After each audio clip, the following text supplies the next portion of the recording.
سلامونه دوستانو نن ان شاء الله په ایکسل کې غږیږو. نن زموږ موضوع چې دا هغه ایکسل ده ان په ایکسل کې ډیر څه پراته دي، ډیر څه هلته شته دي. هلته ډیرې زیاتې فنکشنې دي، ډیرې زیاتې فارمولیز دي، ډیر څه هلته شته دي.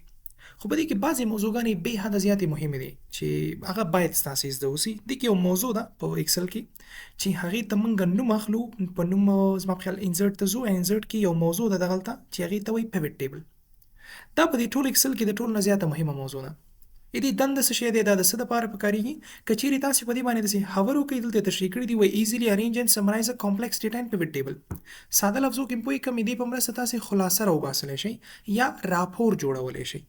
لکه مثال فرض کوي موږ سره داسې نوم ثبتونه شوې ده چې په دې کې د شاګرد آی ډي ده، د شاګرد نوم دی، کلاس، فیس، تخفیف او پیمنټ.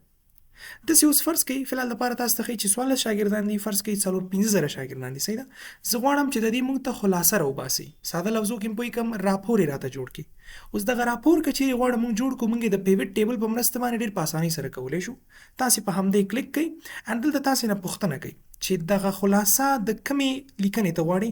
هغه لیکنه د تیاره انتخاب کړې ده. اوکې ان دلته راځو نیو ورک بک باندې کلیک کوو. زما خلاصه په کار ده په یو نوي ورک بک کې. صحیح شو؟ نورې موضوعګانې هم دلته شته دي خو هغه زه فلحال سکیپ کومه. اوکې کم نو موږ ته داسې یو څه راخلاصېږي. صحیح شو؟ موږ چې څومره نوم ثبتونې کړې وي هغه یې موږ ته دلته وښودل. څه شی دی چې په کار دی چې ښکاره شي هغه موږ ته دلته وښایي. لاندې بیا تاسو ته تقریبا 4 دانې فیلډس یا ایریا درته درکړي دي. صحیح شو؟ زمونږ په کار دی چې اول موږ ته کلاسونه وښودل شي. نو زه څه کوم؟ دغه کلاسونه داسې راکش کوم، روز ته یې وړم. ان تاسې کتلی شئ ټوټل چې موږ سره څومره کلاسونه دي، یا سی آی ټي دي یا ډي آی ټي دي. اوس زه یم چې د سی آی ټي ټوټل هم دلته راته راوباسه، د ډي آی ټي ټوټل هم دغلته راوباسه. نو موږ خو د شاګردانو نه دغه پیمنټ یې اخیستی دي. زه دا پیمنټ داسې ډراګ اینډ ډراپ کوم ویلیوز ته. اوس یو بله خبره هم یاد ساتئ، هر کله چې خبره محاسبې ته تلله، لکه راته ویې شماره، ضرب یې که، جمع یې که، هغه ټول کارونه موږ ویلیوز کې کولی شو.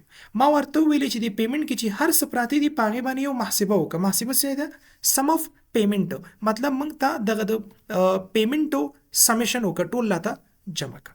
نو دلته وګورئ د سی آی ټي مکمل ټوټل دومره شولو، د ډي آی ټي ټوټل دومره شو، ان اخره کې ګرانډ ټوټل هم موږ ته وښودلو. اوس دې کې یو بل سوال پیدا کېږي، دا خو موږ ته وښودل چې سی آی ټي همدومره روپۍ کېږي، دا ټوټل د 100 کلاسونو دي یا د ټوټل 100 شاګردانو دي، موږ ته باید دا هم وښودل شي. نو موږ څه کوو؟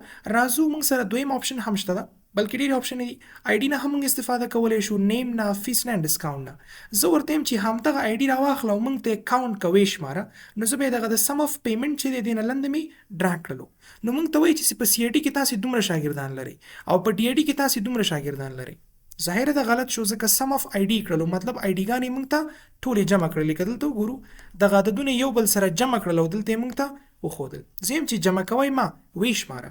نو موږ څه کوو؟ په همدغه سم اف آی ډي باندې کلیک کوو، ویلیو فیلډ سیټینګز باندې کلیک کوو، ان دلته د سم په ځای زه ورته کاونټ لیکم، ان اوکې که. اوس تاسې کتلی شئ موږ ته وایي چې ټوټل تاسې 14 شاګردان لرئ، په 14 کې سی آی ټي دومره شاګردان دي ان د ډي آی ټي دومره شاګردان دي. اوکې دا هم وشول. اوس یو څوک درته وایي چې داسې وکړه د سی آی ټي کې کم کم شاګردان دي ما ته هغه وښیوه، او په ډي آی ټي کې کم کم شاګردان دي هغه هم ما ته وښیوه. نو موږ څه کوو؟ د نومونو نه استفاده کوو. دغه نوم به زه راکش کم، د کلاس نه لاندې به یې ویسم. اوس که تاسې لږ غور سره ورته وګورئ، دا سی آی ټي کې چې څومره شاګردان دي هغې ټول نومونه یې موږ ته وښودل. صحیح شو؟ ان ډي آی ټي کې چې څومره شاګردان دي هغه هم موږ ته دلته وښودل. لکه ډي آی ټي کې ما ته وایي چې تاسې تقریبا 3 شاګردان لري، هغه 3 کم شاګردان دي دلته یې موږ ته وښودل. دې ته وایي پیوټ ټیبل. ان دې کې نور هم ډېر څه شته دي خو زه درته ویډیو لنډوم. که چیرې غواړئ چې مکمل یو پراخه ویډیو پې جوړه کړم نو تاسې خپله دلچسپي وښیوئ، زه به انشاءالله درته ټول مکمل تشریح کړم. یو بل اگزامپل مې هم دلته جوړ کړی دی، تاسو ته غواړم هغه هم وښایم. دغه دویم اگزامپل دی. فرض کړئ دلته موږ لږ څه داسې پروډکټس اخیستي دي چې هغې شمېر مې وکړلو. کم پروډکټس مې چې خرڅ کړي هغه یې موږ ته دلته وښودل. لکه ما چارجر خرڅ کړی دی، یو ایس بي مې خرڅ کړی، لیپټاپ مې خرڅ کړی، په 100 روپۍ دې خرڅ کړی، 100 دانې دې خرڅ کړي، 100 روپۍ شولې. یو څوک درته وایي چې ما په لکاو نوم ثبتونه کړي دي، خلاصه راوباسه. چارجر یې ما ټوټل 100 دانې خرڅې کړي، 100 والا مې خرڅې کړي، 100 روپۍ شولې. داسې یو خلاصه راته راوباسه. نو د دې دپاره موږ ځو همغه انزرټ ته ان پیوټ ټیبل باندې کلیک کوو. همغه پوښتنه بیا وکړله. زه ورته غواړم چې په نیو ورک بک کې موږ ته د دې یو راپور یا خلاصه جوړه شي. زه پې اوکې کړم. داسې یو څه بیا راخلاص شول. بای ډیفالټ زه غواړم چې په روګانو کې موږ ته پروډکټ یې وښودل شي. تاسو کولای شئ چې دا کالمز ته هم بدل کړئ. دا به اوس د کالمونو په شکل باندې ښیي. خو لکه څنګه چې ما مخکې درته وویلې چې دې کې ډېرې زیاتې موضوعګانې دي، که غواړئ هغه ټولې زه ایکسپلین کړم نو خپله دلچسپي پکې وښایي. نو زه څه کوم، راځم روز ته داسې ډراګ کوم. نو فلحال دپاره موږ دغه پروډکټس مکمل خرڅ کړي دي، چارجر دی، ډیسکټاپ، لیپټاپ، پرنټر اینډ یو اس بي. ها اوس داسې وکړئ چې د دې موږ ته مکمل هغه لاین ټوټل موږ چې موږ راوصلې و دلته د هغې مکمل ټوټل راوباسه. نو زه به دا داسې راکش کړم ویلیوز ته به ویسم. نو موږ ته وایي چارجر یې تا ټوټل د دومره روپو خرڅې کړي، ډیسکټاپ دومره روپۍ کېدل او لیپټاپ شو داسې ټولې راته وښودل. اوس دې کې سوال بل دا پیدا کېږي چې چارجر ما ټوټل څو دانې خرڅې کړي، زه خو نه پوهېږم. نو موږ څه کوو، هغه مقدار موږ په کوانټټي کې لیکلی، دغه کوانټټي به زه راکش کړم دلته به ویسم. نو ټوټل چې ما چارجر یې خرڅې کړي هغه 1500 چارجر دي چې دومره روپۍ کېدلې. دغه ډیسکټاپ چې دي ټوټل دومره روپۍ کېدلې چې 10 دانې مې خرڅې کړي. اوس که تاسې سوچ وکئ دلته خو دا چارجر ما تقریبا 3 ځلې خرڅ کړي. یو چارجر مې داسې خرڅ کړی چې په 120 افغانۍ دی، بل چارجر مې خرڅ کړی 355 روپۍ دی، یو بل مې خرڅ کړی 55 روپۍ دی. نو دلته موږ ته مکمل ټوټل راوباسلو چې مکمل دغومره چارجر یې تا خرڅ کړي، خو معلوم نه دی چې کم قیمت والا ما خرڅ کړي. نو که غواړئ چې هغه قیمت هم ډیفاین کړئ نو زه څه کوم، دغه پرایس راکش کوم، د پروډکټ لاندې وړم. اوس یې درته بیخي ښایسته راپور جوړ کړلو. موږ ته څه وایي، چارجر یې تا 3 ډوله خرڅ کړي، 55 والا دې خرڅ کړي چې دومره روپۍ کېدلې او دغومره دانې دې خرڅ کړي. همداسې 120 والا تا خرڅ کړي چې دغومره دانې دومره روپۍ کېدلې او دغومره دانې ول. خو که زه څه وکړم، لږ څه تغیرات راولم، زه ورته وایم دغه لاین ټوټل لاندې کا او کوانټټي پورته کا. اوس که وګورو، اوس یې موږ ته لږ څه نور هم ښه کړو. چارجر ټوټل 1500 دانې خرڅ شوي چې دومره روپۍ کېږي. که په دې کې بیا موږ چټي کیټګریز جوړو هغه هم کولی شو.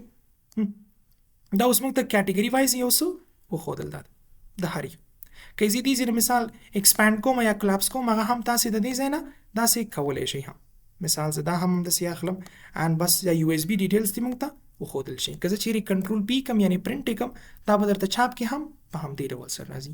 په آخره کې تاسو ته ګرانډ ټوټل هم ښودل کېږي. نو دې ته وایي پیوټ ټیبل چې دا ما درته دویم اگزامپل درکړلو. ته راځئ دریم اگزامپل هم ټرای کو. نو په دریم اگزامپل کې تاسې کتلی شئ بې حده زیاته نوم ثبتونه یا لیکنه شوې ده او دا ټول موږ سره کارمندان دي. د کارمند نوم دی، د کارمند دنده ده، کم ډپارټمنټ کې دی، کم بخش کې دی، جینډر څه شی دی، همداسې ډېره نوم ثبتونه موږ کړې ده. یو څوک ما ته وایي چې داسې وکړم د دندو د لحاظه ما ته خلاصه راوباسه. یعنې موږ سره ټوټل مینیجران څو دانې دي، د هغوی هغه سالانه معاش 100 روپۍ کېږي، داسې یو راپور ما ته جوړ کړه. نو موږ څه کوو، بیا ځو همغه انزرټ ته and pivot table باندې کلیک کوو، همغه شی پوښتنه بیا وکړله، زه به اوکې کړم and دلته یو څه راغله.